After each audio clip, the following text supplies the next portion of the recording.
Salut à tous, c'est Pang de la chaîne, bienvenue sur cette vidéo qui aujourd'hui va parler du cours numéro 2 de la Milton Erickson Institute sur le dernier niveau.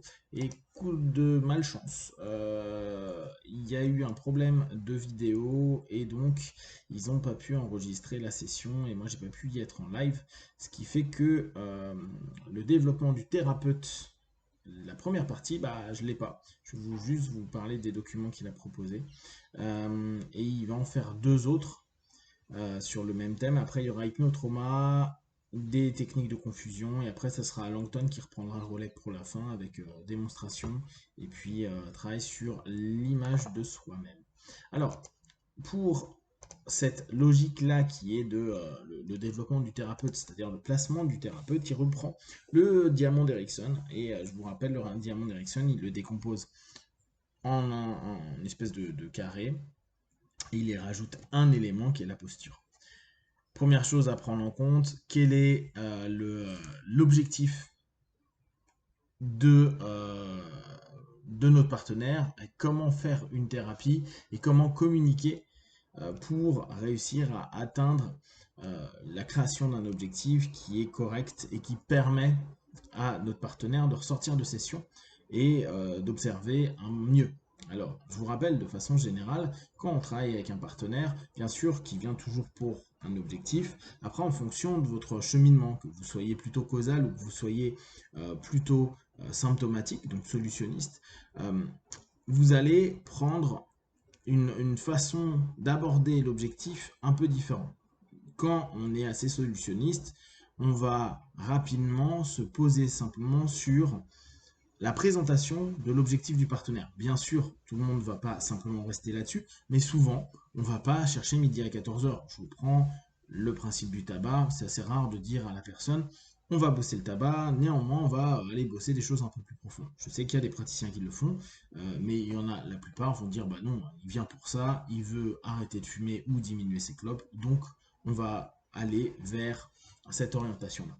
On va dès lors l'avoir sur plein de problématiques et nous, il faut toujours se poser la question dans notre posture, qu'est-ce que je propose à mon partenaire? Est-ce que je propose du solutionniste, c'est-à-dire je te mets en transe par rapport à ta problématique et puis après on travaille sur des suggestions, des protocoles, des techniques qui te permettent de te sentir mieux, ou est-ce que j'ai une vision un peu différente et dans ce cas-là je vais plutôt aller vers de l'hypnoanalyse, vers du causal et l'attente du partenaire, si c'est pas ce qu'il souhaite, risque d'être un petit peu déçu, il va pas trouver forcément l'hypnose bien parce que c'est pas l'attente qu'il avait, lui il voulait peut-être simplement se poser, qu'on lui propose des suggestions en transe et puis basta. À vous de bien définir, et là c'est aussi intéressant hein, dans le Diamant d'Erickson, c'est se poser à nous quel est l'objectif de nos cheminements avec nos partenaires, comment je vais faire ma thérapie. Et de là, il y a un autre élément qui est intéressant, c'est comment on va proposer, comment on va impacter cette notion-là, comment je vais communiquer cet objectif. Je trouve que là encore, il y a une vraie réflexion à poser et on est vraiment dans cadre et posture que moi j'aime particulièrement, se dire, ok, quel est mon cadre? Est-ce que mon cadre de travail sera justement du symptomatique, du causal? Moi, par exemple, je travaille beaucoup en questionnement, alors je dis beaucoup aux gens, c'est une forme de psychopratique qui utilise la transe, mais dans un premier temps, on va être beaucoup dans le travail de questionnement pour aller chercher les storytelling. Si je reprends la sémantique de Zeg, pour déstabiliser, c'est-à-dire trouver les injonctions contradictoires, les paradoxes, les problématiques et les biais que le partenaire peut proposer. Donc, si la personne vient pour se poser et avoir une session, il va être déçu, il va se dire bah non, Pank, c'est pas du tout ça que j'attendais de l'hypnose, ça me plaît pas. Et si vous n'avez pas été clair au départ en disant oui, mais je prends tout le monde et je fais ça à ma sauce, bah il risque d'y avoir une problématique. Or, savoir proposer votre service, savoir proposer votre posture, savoir mettre en avant et savoir communiquer l'objectif de vos sessions à vos partenaires, c'est aussi important que de savoir dans quel objectif vient vos partenaires. Et plus vous allez avoir une offre qui correspond à une demande spécifique de vos partenaires, plus ça matchera. Si vous avez une offre qui n'est pas forcément claire, que le partenaire vient avec un objectif et que vous allez lui dire non mais on va travailler sur le causal alors qu'il voulait juste du solutionniste, on passe à côté. Donc, c'est l'empactage qui peut être intéressant à prendre en compte. l'autre élément qui peut être intéressant à prendre en compte, donc je reprends vraiment le diamant d'Erickson dans la vision de la posture du praticien, le process, comment je vais créer et mettre en application le cheminement pour aller à l'objectif. Donc, en somme, vous avez votre cadre, et votre cadre, vous savez ce que vous voulez faire, vous allez prendre une posture, on va reviendra un petit peu dessus, et derrière, vous allez être dans une démarche à savoir, à pouvoir expliquer, et ça souvent nous, en hypnose plus directe, on fait en pré-talk, de donner le process. Exemple, dans mon cadre, je dis, tu as 5 à 10 secondes pour répondre à toutes mes questions. Je te demande pas de déblatérer, je te demande pas de me raconter ta vie, je te demande de répondre aux questions que je te pose. Et dès que tu fais potentiellement un évitement ou autre, je te recadrerai parce que je veux simplement une réponse à mes questions.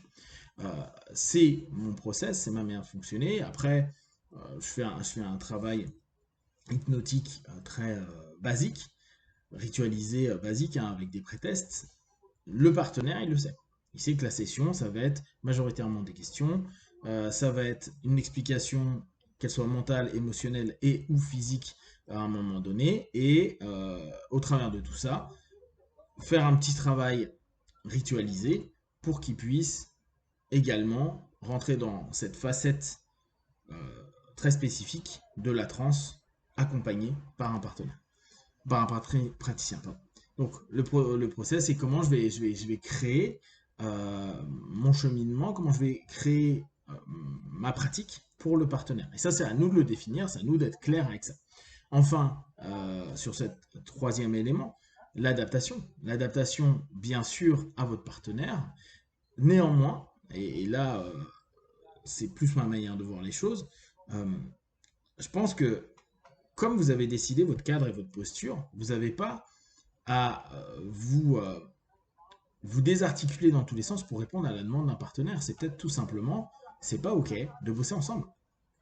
Souvenez-vous, je vous avais proposé il y a quelques années le principe de dire la problématique de mon partenaire est un chantier. Donc, je vais prendre une, deux, trois sessions pour voir si je suis apte à lui apporter un plus, si ma manière de bosser lui correspond, et si lui, dans sa manière et ses attentes, je peux répondre à ces notions, est-ce que je peux mener à bien le chantier qu'il me propose. Parce que me suradapter, parce que la personne me demande du symptomatique alors que je suis en train de développer quelque chose qui est en causal, ou inversement, quelqu'un qui veut savoir des pourquoi alors que je suis sur du solutionniste, à dire non, non, mais on va être sur du comment, parce que l'important c'est que vous vous sentiez mieux. Bah, vous allez pas passer votre temps à vous adapter alors que vous voulez peaufiner votre système technique et qu'automatiquement vous allez plus ou moins consciemment vous orienter vers ce qui vous plaît, vers là où peut-être vous sentez qu'il y a le plus de résultats, avec bien sûr l'ensemble des croyances et des storytelling que vous faites au travers de ça, mais qui vous correspond et qui vous met OK dans votre travail au quotidien avec votre partenaire. Et pensez bien, c'est quelque chose d'essentiel. Vous allez avoir des dizaines, des centaines et des milliers de partenaires. Il est important que vous puissiez être OK, être en phase, être bien dans cette démarche pour que vous puissiez avoir la même qualité avec chaque partenaire parce que vous kiffez, parce que vous savez où vous allez, parce que justement vous savez quel est votre process, comment vous allez amener tout ça et quel est l'objectif de votre accompagnement. Enfin, dernière chose, la posture du clinicien. Donc, d'un point de vue personnel, d'un point de vue professionnel, tout le cheminement pour en gros se dire comment, dans mon cadre, moi je vais travailler. Par exemple, moi j'ai un boulot qui est pas mal agressif, provocatif, mais plutôt agressif, qui va taper beaucoup, qui va beaucoup hausser le ton, couper la personne, appuyer sur certains éléments même si la personne ne veut pas, etc. etc. Mais c'est parce que mon cadre me le permet. Mon cadre, je l'ai proposé de cette façon-là. À vous aussi d'être vraiment clair dès que vous avez défini vos cadres, de savoir la posture que vous allez prendre. Est-ce que vous allez être paternaliste, maternant, de même niveau? Est-ce que vous allez mettre en enfant, si on reprend les notions datées? À vous de définir, à vous de voir, et comme ça, évoluer. Donc, je ne sais pas trop ce que Zeg a dit sur ces sujets-là. Je vous le propose moi à ma manière. De toute façon, on aura 2 autres cours avec Jeff sur le sujet, et je vous le partagerai. Si vous avez des questions et des remarques, partagez sur Facebook, YouTube. J'y répondrai le plus rapidement possible. Comme d'habitude, de tout ce que je propose, ne prenez que ce qui est bon juste pour vous tester, observer, analyser et conclure. Be one. Ciao.